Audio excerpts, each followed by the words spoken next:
do about that, but it doesn't rank anywhere near it.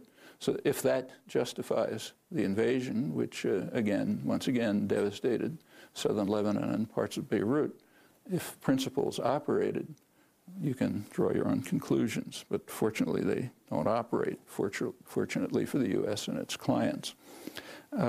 This cross-border operation of Hezbollah in 2006 was its first cross-border action of any kind in 6 years since Israel had withdrawn from southern Lebanon, where it had occupied southern Lebanon with U.S. support for 22 years in violation of Security Council resolutions. Meanwhile, Israel daily violates the border throughout these 6 years, as indeed it is doing today. And again, that's with impunity and nothing more than a yawn if it's even mentioned. Well, these new crimes that began on December 27th, they don't fit easily into any of the standard categories, except for one, namely familiarity. They do fit into that category. I've given a couple of examples, and if there's time, I'll return to more. Literally, the current U.S.-Israeli invasion falls under the category of terrorism, at least according to the U.S. official definition of the word, but that does not capture the enormity of the crime. It cannot be called aggression, and the reason is that it's taking place in occupied territory. That's accepted in the West tacitly, and it's basically beyond question. It's recognized by Israeli scholarship. So the most important case I know is the one and only comprehensive scholarly history of Israeli settlement in the occupied territories. It's been translated now into English, called Lords of the Land by Edith Zertel and Akiva Eldar. They point out that, quote, after Israel withdrew its forces from Gaza in August 2005, the ruined territory was not released for even a single day from Israel's military grip or from the price of the occupation that the inhabitants pay every day. Israel left behind scorched earth, devastated services, and people with neither a present nor a future. The settlements were destroyed, the Jewish settlements, in an ungenerous move by an unenlightened occupier, which in fact continues to control the territory and kill and harass its inhabitants by means of its formidable military might, which is exercised with extraordinary savagery, always with firm U.S. support and participation, crucial fact for us, even before the latest onslaught.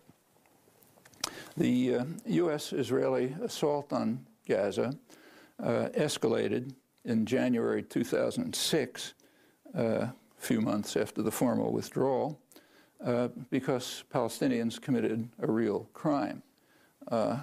They voted the wrong way in a free election, and that's a serious crime. They have to learn that, like others, easy to add examples, that there's a cost to disobeying the commands of the master, who incidentally continues to prate about his yearning for democracy without eliciting ridicule from the educated classes, which is quite an achievement of our educational and cultural system, one of many. Well, since terrorism, the terms terrorism and aggression are inadequate, some new term is needed for the sadistic and cowardly torture of people who are caged with no possibility of escape, while they're being pounded daily by the most sophisticated products of U.S. military technology, provided in the certain knowledge that this is how they'll be used. Happens to be in direct violation of U.S. law, of course, also international law, but for self-declared outlaw states, that's just another minor technicality, so there's no need to comment on it. Just how serious these weapons are remains to be completely verified. They apparently include white phosphorus, according to Human Rights Watch was just another violation of the laws of war and who knows what else.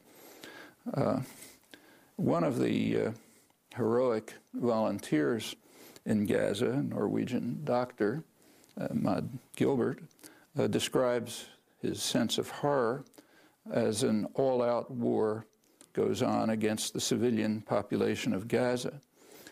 He estimates that half the casualties are women and children.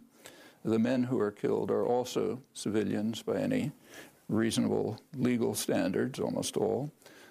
He says that he has scarcely seen a military casualty among the hundreds of shredded bodies, but that's in accord with the Gur Eben principles, which I mentioned, and in fact with consistent practice.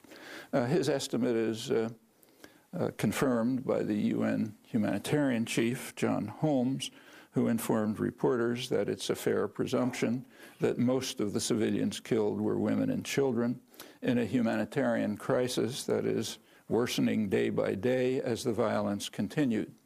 Those who don't like that story can be comforted by the words of Tzipi Livni, who's the leading dove in the electoral system, who assured the world that there is no humanitarian crisis in Gaza thanks to Israeli benevolence. Like others who care about human beings and their fate, Gilbert and Holmes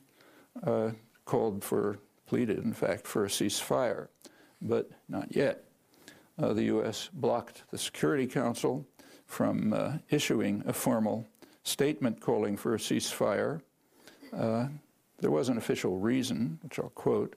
There was no indication that Hamas would abide by any agreement. Of all the justifications that have been offered for delighting in slaughter, this must rank among the most cynical. Of course, that was Bush and Rice. They're soon to be replaced by Barack Obama, who compassionately repeats that if missiles were falling where my two daughters sleep, I would do everything in order to stop that. He's talking about Israeli children.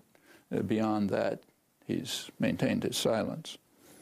A few days later, under intense international pressure, the U.S. did back a Security Council resolution which called for what they called a durable ceasefire.